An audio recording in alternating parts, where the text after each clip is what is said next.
Saudaraku, kami mengumpulkan pertanyaan tentang sholat yang datang pada kami dari media sosial. Ada beberapa pertanyaan yang sangat sulit, dan ada pertanyaan yang akan membuatmu berkeringat. Kurasa aku tak layak berdiri di hadapan Tuhan. Aku tak berhijab, pantaskah aku sholat? Bagaimana aku bisa menghadap Tuhan dengan dosaku? Ku tanya pertanyaan-pertanyaan singkat ini, dan aku ingin kamu menjawab singkat, yakinkan aku. Saudaraku, hal paling sulit tentang sholat adalah ini. Sholat bukanlah ibadah sekali saja, tapi ibadah tanpa akhir dan tanpa henti yang harus terus kita lakukan.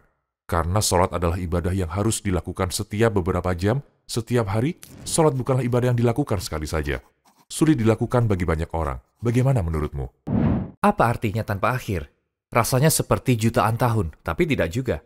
Nanti akan berakhir juga, lalu kita di surga atau neraka. Akhirat akan mulai. Tidak ada kewajiban seperti sholat di surga. Jadi sholat akan berakhir suatu hari nanti kan? 5 tahun, 1 tahun, mungkin besok. Kalau dibandingkan kehidupan abadi, rasa sulit sholat 30 tahun bukanlah apa-apa. Ia seperti menyentuh benda kecil dengan jarimu, dibanding balasan yang didapatkan dalam kehidupan abadi. Juga kamu harus berpikir lebih dalam. Contohnya, apakah kita punya jaminan bahwa besok kita masih hidup? Tidak. Kamu tak bertanggung jawab untuk sholat esok hari. Tanggung jawabmu hanya untuk sholat hari ini. Kalau besok masih hidup, barulah kamu bertanggung jawab sholat lagi. Jadi tanggung jawabmu hanya untuk 50 atau 60 menit sholat hari ini. Tak logis kalau aku mulai makan sekarang untuk pekan depan atau seterusnya kan? Kamu hanya makan sesuai kebutuhan hari itu. Serupa, jika seseorang berpikir tahun depan akan berbuat atau 10 tahun lagi, kesabarannya akan habis. Dia akan berpikir takkan ada akhirnya. Namun jika dikatakan, tanggung jawabku hanya untuk sholat hari ini, pandangannya akan berubah drastis. Dia akan sholat dengan ikhlas, dan berkata, ku mulai hari yang baru. Ruhku, hatiku, perlu makanan spiritual. Saudaraku, ya, kamu meyakinkanku. Tapi bagaimana dengan sholat pagi hari atau subuh? Ada kesulitan tersendiri terkait sholat di awal pagi. Sholat sore asar itu pada siang hari, sholat maghrib di awal malam, dan sholat isya pada malam hari sebelum tidur. Tapi terdapat istilah, bangun untuk sholat subuh. Bagaimana menurutmu? Sebenarnya ada metode yang sangat praktis, tapi aku tak yakin apakah cocok untuk semua orang atau tidak. Jika kamu ingin bangun untuk sholat di awal pagi dengan mudah, minumlah 1 liter air sebelum tidur. Kamu akan bangun dengan mudah. Bahkan untuk sholat tahajud jika minum 2 liter air. Metode spiritualnya begini, memiliki iman yang kuat adalah faktor terbesar. Dengan kata lain, jika seseorang membaca buku, menonton video islami yang menguatkan imannya dan ibadahnya, kemungkinan bangun untuk sholat di awal pagi sangat tinggi. Singkatnya, solusinya begini. Memiliki atmosfer dan motivasi spiritual akan membangunkanmu. Lalu bagaimana dengan wudhu? Wudhu itu sulit bagi orang-orang, terutama ketika udara sedang dingin. Di musim dingin pula, wudhu dengan air dingin sangat sulit. Saudaraku, tolong yakinkan kami. Terkadang sangatlah sulit. Hal ini bisa berubah sedikit kalau terkait kaki kan? Terutama jika kamu di luar atau di rumah tanpa sistem pemanasan. Tetapi kalau sudah jadi otomatis di kepalamu, masalah malas tidak akan terjadi. Contohnya, ketika waktu untuk sholat maghrib, kita tak berkata haruskah sholat? Karena sudah menjadi kebiasaan, standar, seperti kebiasaan membasuh wajah ketika bangun di pagi hari. Sudah kebiasaan bagi seseorang untuk berwudu, terutama jika dilakukan dalam jangka panjang. Jika dilakukannya untuk 1 atau 2 tahun, kebiasaannya jadi sempurna. Jadi alasan kamu tidak sholat bukan lagi karena kamu merasa sulit berwudu. Rasulullah SAW berkata, sholat sunnah 2 rakaat sebelum sholat subuh itu lebih baik dari dunia dan seisinya. Subhanallah, 2 rakaat sholat sunnah sebelum sholat subuh lebih baik dari seluruh dunia dan seisinya. Ketika berpikir balasan yang akan kamu dapat dari perbuatanmu, kemalasan menghilang. Bayangkan jika kukatakan padamu kita akan membentuk tubuh bersama selama 40 hari. Kamu itu sebenarnya tidak suka binaraga. Jadi kamu bilang, maaf saudaraku, aku tidak mau. Tapi jika ku bilang, lakukan untuk 40 hari saja, lalu kuberikan Ferrariku kepadamu. Akankah kamu melakukannya? Pasti iya. Kenapa sebelumnya tidak kamu lakukan? Kalau kamu pikir balasannya, kamu bilang sangat murah untuk membina raga selama 40 hari demi Ferrari. Jadi ku ingin bertanya, tepatkah sikap malas melakukan sholat selama sejam sehari atau berwudu? Jika balasannya Ferrari abadi, surga abadi. Saudaraku, mungkin ada pikiran berikut. Aku sangat berdosa. Aku banyak bersalah terhadap Allah dalam hidupku. Dan kamu bilang aku harus sholat. Aku berdosa terhadap Allah. Bagaimana aku bisa menghadap Allah dengan dosa-dosaku? Kurasa aku tidak layak berdiri di hadapan Allah. Kamu tidak layak. Siapa dari kita yang layak berdiri di hadapan Allah? Kupikir pertanyaan ini tidak tepat. Jika kamu ingin tak berdosa dulu, lalu baru memulai sholat, takkan ada yang sholat. Karena kita takkan bisa tanpa kesalahan. Apakah kita nabi? Bukan. Jadinya akan selalu seperti ini. Sementara masih ada dosa dalam hidup kita. Harus ada juga sholat pada waktu yang sama. Jadi kamu dan aku muslim berdosa, namun juga muslim yang sholat. Saudaraku, bukankah itu munafik? Pikirkan dua orang yang menghadap Allah. Yang pertama melakukan dosa dan hal-hal haram. Di samping melakukan dosa besar, karena tidak melakukan sholat 5 waktu. Tidak sholat juga berdosa. Ini lebih baik? Atau seseorang yang berdosa tapi melakukan sholat? Yang mana lebih baik? Rasulullah SAW berkata dalam hadis riwayat Muslim, seandainya kamu sekalian tidak mempunyai dosa sedikit pun, niscaya Allah akan menghilangkanmu dan menciptakan suatu kaum yang melakukan dosa untuk diberikan ampunan kepada mereka sebagai gantimu. Apa yang Allah inginkan? Bertobat setelah berdosa. Artinya, jatuh itu alamiah. Yang Allah inginkan upaya kita untuk bangkit dan lanjut setelah jatuh. Dia tak berkata, dia berdosa, hapus semua pahala sholatnya. Dia tak berkata ini. Ada perbuatan baikmu, juga ada perbuatan burukmu. Jika dosamu tidak bisa kamu hentikan, pikiranmu harusnya seperti ini. Jika tak bisa kuhentikan dosaku, aku akan berbuat baik lebih banyak untuk melampaui dosaku. Jadi saudaraku, bagaimana kamu memulainya? Apakah kamu langsung berhenti berdosa ketika kamu tersadar? Apakah kamu langsung melakukan sholat dan ibadah lainnya? Semuanya berproses. Dulu aku belajar di Universitas EG, waktu umurku 20 tahunan. Dan gaya hidupku sangat buruk. Tak seorang pun temanku yang sholat. Kalimat inilah yang muncul di pikiranku lalu mengubah hidupku. Dan Allah memberiku hidayah. Seseorang yang sholat selama 40 hari, dia tak akan berhenti sholat. Ku dengar sekali dari lubuk hatiku. Kusadari dunia sedang menuju kekosongan sangat serius. Bahwa kita tak punya apapun, bahwa kita hanya pemegang amanah. Dan bahwa kita sebenarnya tak memiliki apapun. Aku akan dikubur 50 tahun lagi. Jadi kumulai sholat 5 waktu. Kusadari aku masih melakukan sejumlah dosa. Aku belum bisa berhenti berdosa. Kupikir aku harus meninggalkan sholat atau dosa. Lalu kupikir aku akan lanjut sholat. Sholatku akan mendorongku tak berbuat dosa. Dan menariknya, dosa-dosa yang ingin kuhindari mulai tak kulakukan. Lalu arti sebuah ayat. Kubaca ayat 45 dari surat Al-Ankabut, di mana Allah berfirman, sesungguhnya sholat itu mencegah dari perbuatan keji dan mungkar. Saudaraku, kamu menjelaskan sangat baik, tapi di beberapa tempat hal-hal ini lebih sulit. Contohnya, kebanyakan teman kita dalam kondisi kuliah atau kerja mungkin tidak mudah melakukan sholat di tempat kerja atau di universitas. Bolehkah jika teman kita menunda sholat dan melakukannya nanti ketika mereka berada di situasi yang sulit? Tidak. Kuberikan ujian hari Minggu untuk temanku yang berkata ingin sholat tapi kuliah, kerja, dan lain-lain. Ujian hari Minggunya seperti ini. Kamu kerja atau pergi ke kampus pada hari biasa, tapi kamu libur pada hari Minggu kan? Jika kamu tidak sholat juga pada hari Minggu, kamu harus berpikir, apakah setan menipuku? Pikirkan begini, apa yang kamu takutkan? Maksudku, apakah kamu takut seseorang akan mengejekmu di kampus? Kamu tak malu ketika melakukan dosa pada masa lalu? Apakah kamu merasa malu untuk melakukan sholat? Tidak ada yang mengatakan, berhenti, kamu tak bisa ke toilet ketika di tempat kerja. Tak boleh. Berapa lama waktu untuk ke toilet? 10 menit? 15 menit? Kamu bisa sholat dalam 15 menit juga. Jika lebih dikejar waktu, kamu hanya bisa melakukan sholat wajib. Dalam agama kita, tak ada namanya menunda sholat. Saudaraku, jika kamu ingin menundanya, kamu pasti punya alasan. Jika ingin melakukannya, kamu pasti mendapatkan cara melakukannya. Saudaraku, ada juga yang seperti ini. Beberapa orang mulai sholat berulang kali dan gagal. Contohnya, seseorang yang mulai mencoba sholat 20 kali bisa hilang percaya diri setelah beberapa waktu. Mereka bilang, sudah kucoba tapi gagal. Ada orang yang berpikir bahwa mereka harus memiliki motivasi yang berbeda. Bagaimana menurutmu tentang mereka? Ada metodeku yang sangat baik untuk itu. Aku menyebutnya mengikuti arus. Bayangkan ada sungai dengan arus kuat. Bayangkan saking kuatnya, kamu tak bisa ke kiri atau ke kanan. Kamu di tengah-tengah arus yang mengalir ke surga.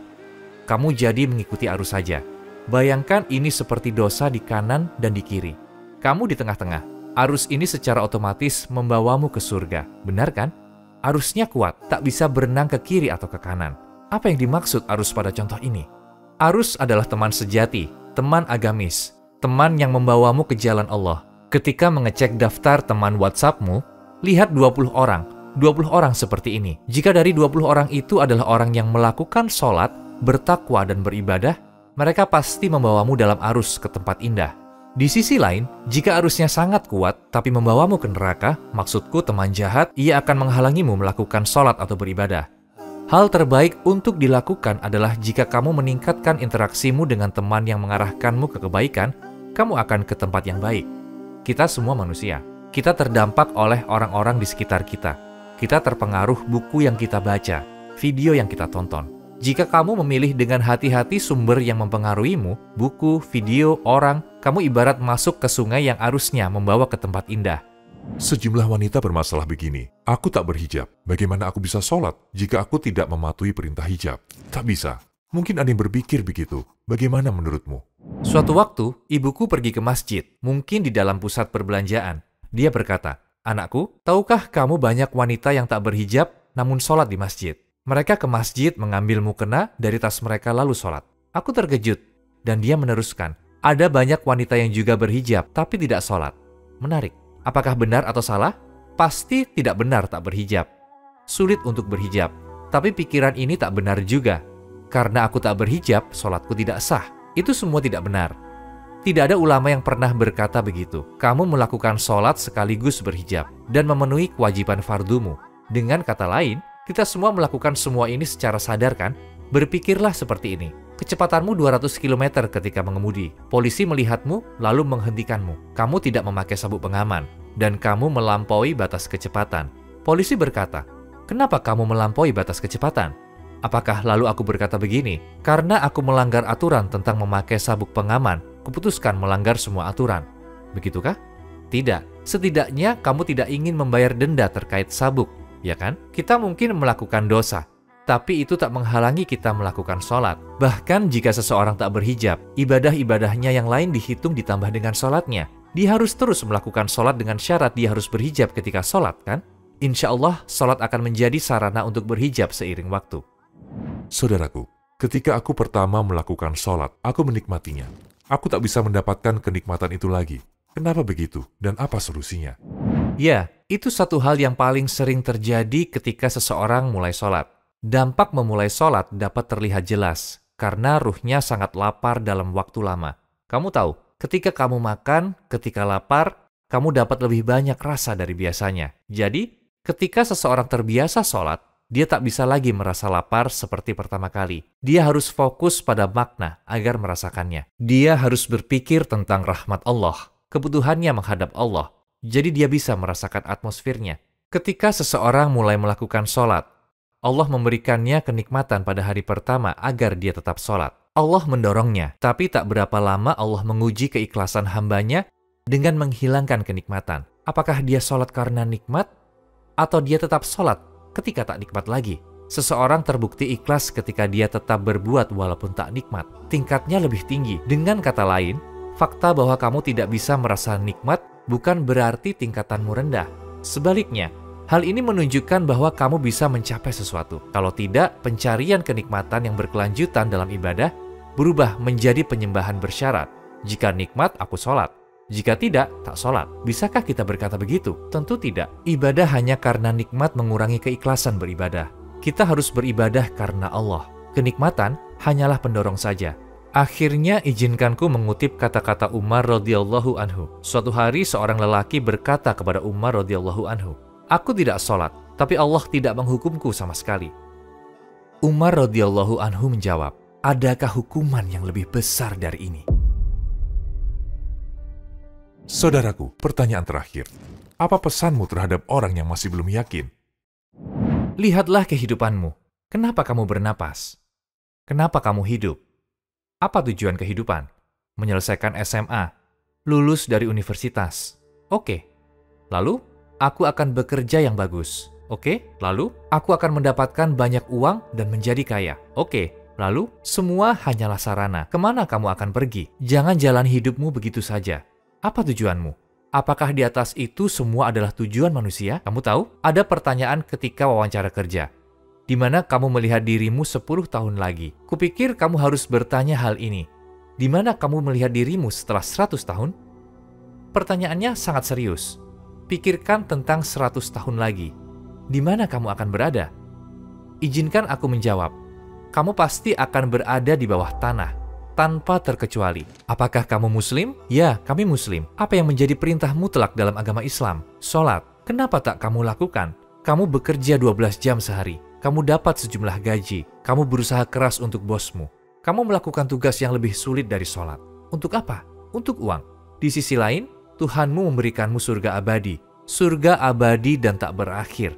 Dia tak mau membuatmu kesulitan. Dia hanya mau kamu sholat 1 jam sehari. Sesuatu yang hanya mengambil 4% harimu. Sholat bukanlah sesuatu yang membuatmu menderita. Membuatmu mengangkat beban di pundakmu. Orang membayar meditasi. Membayar kedamaian pikiran. Kedamaian hati. Sholat memberimu kedamaian pikiran dan ketenangan di dunia ini. Sholat membuatmu bahagia di dunia ini dan akan menjadi cara ke surga abadi di akhirat. Jika menurutmu sholat tidak perlu, lakukan saja. Ada gaji tertentu yang kamu dapatkan setelah 12 jam bekerja. Di sisi lain, ada surga abadi. Tapi katamu, aku tidak ingin sholat sejam sehari untuk surga abadi. Tidak masuk akal. Azan berkumandang, hayyalas sholah. Allah berfirman, marilah kita dirikan sholat. Dia mengundangmu. Sebaliknya kamu bilang, aku tak datang ya Allah. Aku tak datang ke hadapanmu. Kamu tak berkata secara lisan, tapi kamu berkata dengan tidak sholat. Kamu seperti mengatakan begitu. Kamu berkata bahwa aku tak ingin hadir di hadapanmu. Aku tidak mau. Kujual jiwaku ke bosku untuk digaji lalu menikmati hidup. Tentangmu ya Allah dan surga abadi. Aku tak tertarik sama sekali. Kamu tak berkata secara lisan, tapi secara tindakan. Letakkan tanganmu di hatimu dan katakan padaku, apakah begitu sulit bagimu? Lihat orang-orang yang sholat di sekelilingmu. Menyesalkah mereka? Tanyalah. Dan jika dikatakan aku menyesal telah sholat selama 5 tahun ini. Oke, jika begitu, jangan sholat. Tapi mereka semua akan berkata, alhamdulillah, hal terbaik dalam hidupku ketika mulai melaksanakan sholat. Apa yang kamu tunggu? Berhentilah mencari alasan. Aku mau selesaikan sekolahku dulu. Aku mau nikah dulu baru mulai sholat. Ketika hidupku mapan dan rutin, akan kumulai. Ku ingin mulai, tapi kerjaku, lingkunganku tak sesuai sekarang. Lingkungan kampus tidak sesuai. Saudaraku, hilangkan semua alasan. Hancurkan pemikiran seperti itu. Buang jauh-jauh. Semua itu dari setan. Lupakanlah. Angkat tanganmu seperti ini. Ucap, Allahu Akbar. Buang dunia ke belakangmu. Ucapkan Allahu Akbar. Ucap, Tuhanku, ku datang menghadapmu. Ucap, hamba datang untuk bertobat. Hamba datang kepadamu Tuhanku. Satukan tanganmu di atas perutmu dan pegang erat-erat. Bentangkan sajadahmu. Kamu tak akan rugi. Kamu akan dapat surga abadi. Insya Allah. Jika Allah memerintahkan sesuatu, hal ini mutlak. Mungkinkah tawar-menawar dengan Allah? Pahamkah kamu bahwa itulah tipu daya setan? Lihatlah kuburan itu. Kuburan penuh dengan manusia yang menunda-nunda. Mereka penuh manusia yang berkata, sumpah, aku akan mulai sholat ketika hidupku sudah mapan. Lingkunganku tak sesuai, jadi aku akan sholat nanti. Omong kosong berkata akan kutunda. Ada ribuan jutaan manusia di kubur yang penuh dengan penyesalan. Manusia menderita di alam kubur karena menunda sholat. Ucap bismillah, bentangkan sajadahmu dan ucap, Allah, hamba datang kepadamu. Semua alasan sudah berakhir. Aku di hadapanmu sekarang.